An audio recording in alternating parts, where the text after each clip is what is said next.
अच्छा जी, अगले इलेक्शन में अल्लाह करे आप जी, कामयाब होती इलाही हैं, आमीन। असेंबली में आती हैं, जी, आपके पास क्या प्लान है? आपको प्रॉब्लम क्या लगते हैं अपने हल्के के लोगों की या जी। पाकिस्तान के लोगों के, और उसका सॉल्यूशन आपके माइंड में होता है ना कि जी मैं आऊंगी तो मैं ये करूंगी? बिल्कुल। देखिए जी, इंफ्रास्ट्रक्चर की बात हर कोई करता है। आप हम्म, जिस भी पॉलिटिशियन को उठा लें, वो कहते हैं कि आप इंफ्रास्ट्रक्चर हम देंगे, हम्म, रोड्स भी देंगे, चीज़ें देंगे।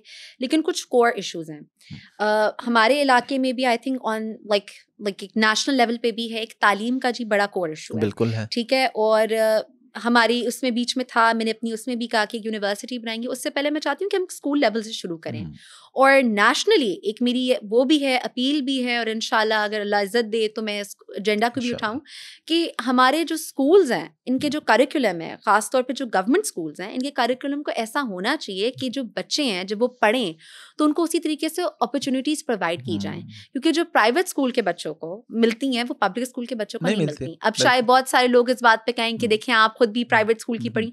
तो मैं चाहती हूँ जी कि हम्म, वाक़ई एक वो जो एक तालीम का जो कोर इश्यू है, कि एक वो बिल्कुल। करिकुलम सही हो, और जो स्कूल्स हैं उनको सही तरीके से निगरानी में मॉनिटर किया जाए। तो एक ये जो स्कूल का इशू है, ऊपर से जो मुझे लगता है एक मेजर है जो हेल्थ का इशू है।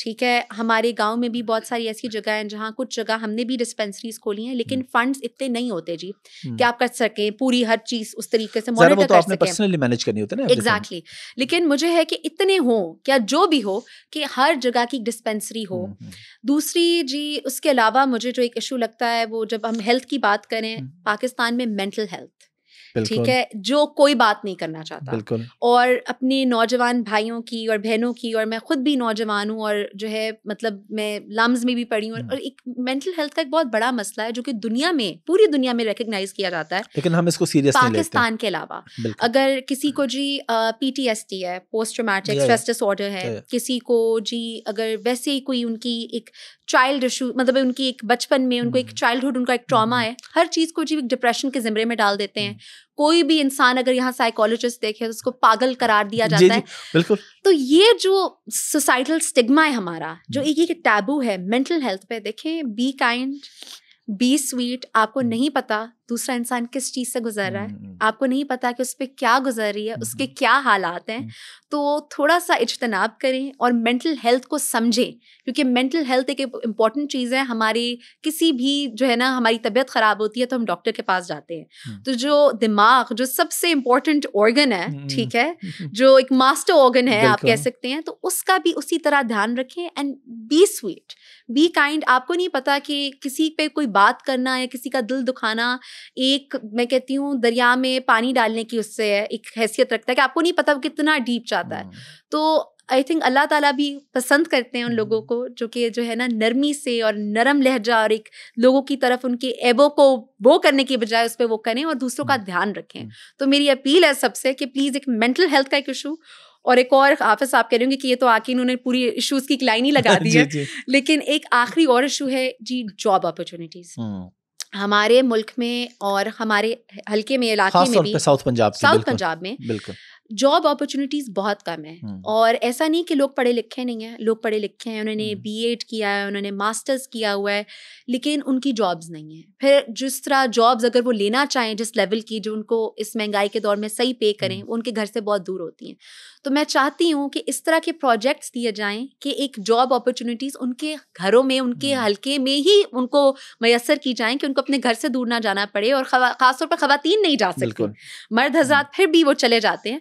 तो जॉब अपॉर्चुनिटीज, हेल्थ और एजुकेशन। और हमारे इलाके में घूमने फिरने की भी कोई जगह नहीं है। मैं जी अभी यही आपको आपने बता रही मेंटल थी। हेल्थ की बात की तो उससे जी वही बिल्कुल बिल्कुल, पार्क्स वगैरह और ऐसी चीजें, बिल्कुल वहाँ के लोग घूमने के लिए मुल्तान आए, बहुत दूर पड़ता बहुत है। दूर और जाएं, मुल्तान में भी उतना नहीं है जिस नहीं तरीके से है, होना चाहिए, वो तो मुल्तान के लिए काफी नहीं है जो मुल्तान मुल्तान के के लिए पार्क्स हैं। काफ़ी नहीं है। और मेरा ये भी है कि इंशाल्लाह अल्लाह ताला इज़्ज़त दे, और इसके अलावा भी कि एक पार्क्स जो है वो करें, मतलब अगर आप वर्जिश करें और आपके पास एक वो हो, तो आपकी मेंटल हेल्थ के लिए वो भी बड़ी अच्छी वो बिल्कुल। है। तो जब मैं अपनी कैंपेन कर रही थी, उन्होंने मुझे बताया कि जतोई में पार्क की बड़ी एक ज़रूरत है, और मैंने कहा कि चलें, बाकी चीज़ें तो एक वो होती हैं कि इसके लिए हमें बहुत ज़्यादा जी एक फंडिंग की ज़रूरत है, ये काम सबसे पहले होना चाहिए। एक पार्क होना चाहिए जाके वहाँ लोग वर्जिश कर सकें, वहाँ लोग स्पोर्ट्स खेल सकें, वहाँ लोग जो है इस तरह की जो है ना मस्बत एक्टिविटीज़ करें ताकि वो इस बाकी डिप्रेशन और मेंटल हेल्थ के लिए भी अच्छा है, फिजिकल हेल्थ के लिए भी अच्छा है। कितने बहन भाई हैं आप?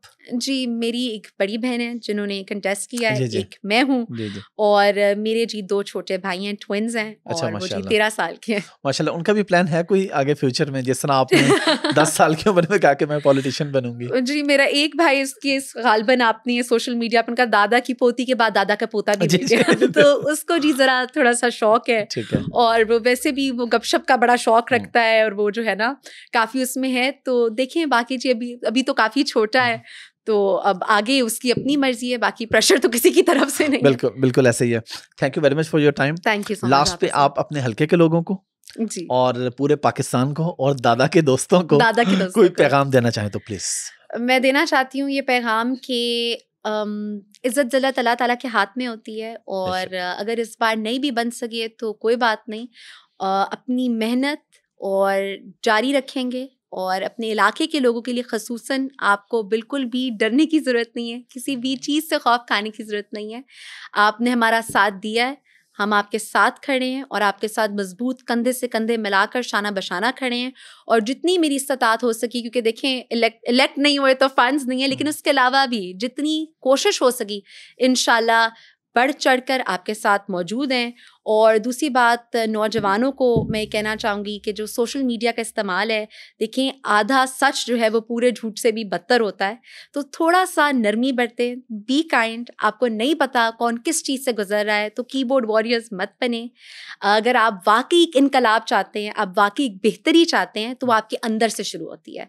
कोई भी आप हुक्मरान बिठा दें, कोई भी लीडर बिठा दें, जब तक आप एज अ इंडिविजुअल नहीं करेंगे, तो मैं चाहती हूँ कि हमारी जो नौजवान जो नस्ल है, जो हमारी यूथ है, वो एक प्रोडक्टिव चीज़ में अपनी एनर्जी इस्तेमाल करे, और एक दूसरे का और अपने बड़ों की भी रिस्पेक्ट के साथ उनको चलते हुए, वो एक होते हैं ना डिफरेंसेस होते हैं, लेकिन रिस्पेक्ट का एलिमेंट एक रहना चाहिए, और जो है just be sweet, be kind and respect others. Thank you Maha, thank you very much. Thank you so much Hafiz साहब।